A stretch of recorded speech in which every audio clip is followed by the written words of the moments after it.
ரொம்பவே டேஸ்டான KitKat milk shake சிம்பிளாக எப்படி செய்யலாம் அப்படின்னு சொல்லிட்டு வாங்க வீடியோ பார்த்துடலாம். காய்ச்சாத பால் இருக்கும் பார்த்திங்கன்னா, நல்லா கெட்டியான பால் எடுத்துக்கோங்க. இது கூடவே ஐஸ் க்யூப் சேர்த்துக்கோங்க. அதோடு சேர்த்து இப்போ சாக்லேட் சிரப் இருக்கும் பார்த்திங்கன்னா, அதை சேர்த்துக்கலாம். அது கூடவே கொஞ்சமாக கொக்கோ பவுடர் சேர்த்துக்கலாம். இது இதோடய சேர்த்து ஆட் பண்ணிவிடுங்க. இப்போ ஃபைனலாக கிட்கேட்டை பிரித்து போட்டுடலாம். இது கூட சேர்த்துக்கோங்க. அது கூடவே திரும்பவும் கொஞ்சம் பால் சேர்த்துக்கோங்க.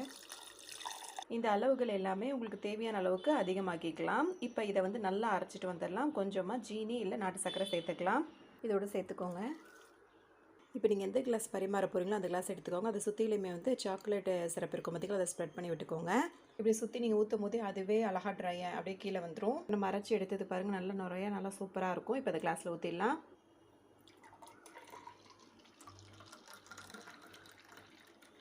அவ்வளோதாங்க, சூப்பரான கிட்கேட் மில்க் ஷேக் வந்து ரெடி ஆகிடுச்சு. இது